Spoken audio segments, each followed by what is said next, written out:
والسلام عليكم يا جماعه، عاملين ايه؟ يا رب تكونوا بخير. في فيديو النهارده انا جبت لك افضل تجميعه متوسطه في 2024، وهي فعلا افضل تجميعه متوسطه في 2024 لانها بتيجي بكارت 4 جيجا في رام، ده غير قابليه التطوير القويه جدا فيها مقارنه بسعرها. شوقتك مش كده؟ يلا بينا نشوف قطع التجميع على طول. واول قطعه معانا وهي المعالج، والمعالج اللي معانا في التجميعه وهو الاي 5 9400 اف. المعالج ده بيجي بستة انويه وست مسارات، وسرعته على التربو 4 جيجا هرتز. المعالج ده مازال من افضل المعالجات اللي اشتريها في 2024، واداؤه مع الكارت اللي في التجميع حرفيا قوي جدا. وتاني قطعه معانا وهي البورده، والبورده اللي معانا وهي ال H310. البورده دي بتيجي بمدخلين للرامات، وبتشيل لحد 32 جيجا رامات بسرعه 2666 ميجا هرتز، وبتيجي بسوكت LG 1151. وتالت قطعه معانا وهي الرامات. التجميع دي بتيجي ب 8 جيجا رامات DDR4، وبتيجي ب 500 جيجا هارد ساتا عادي، وبتيجي بباور 500 واط، وده هيديك افضليه في التطوير لو هتطور المعالج او كارت الشاشه في المستقبل. وفي اخر الفيديو هقول لك التطويرات اللي ممكن تطورها في التجميع دي، بس كمل معايا الفيديو للاخر. نيجي بقى لكارت الشاشه. الكارت اللي معانا في التجميع وهو GTX 960.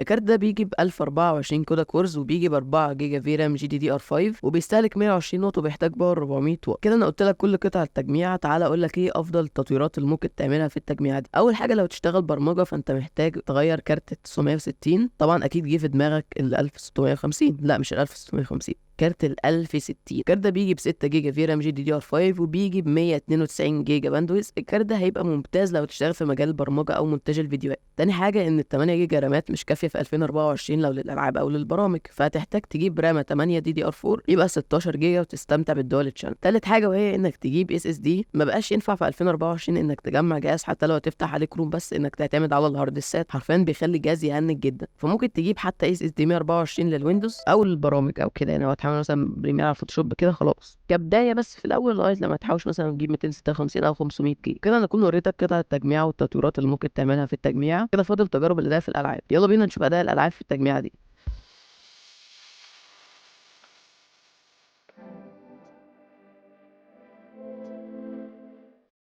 وزي ما شفنا في تجارب الالعاب، معظم الالعاب التقيله اشتغلت بفريمات متوسطه، وعندك العاب زي بابجي هتشتغل 90 فريم مرتاح، وفالورانت كلنا عارفين انها بتشتغل على بطاطس عدت ال 100 فريم. وكده انا اكون وريتك كل حاجه في فيديو النهارده، وريتك قطع التجميع، ووريتك اداء التجميع في الالعاب، وقلت لك افضل التطويرات اللي هتحسن من اداء التجميع. وكده انا خلصت الفيديو. لو عجبك الفيديو ما تنساش تعمل لايك، ولو مش مشترك اشترك وفعل زر الجرس عشان يوصلك كل الفيديوهات الجديده اللي هنزلها على القناه. بس كده اشوفكم في فيديو جديد، يلا سلام.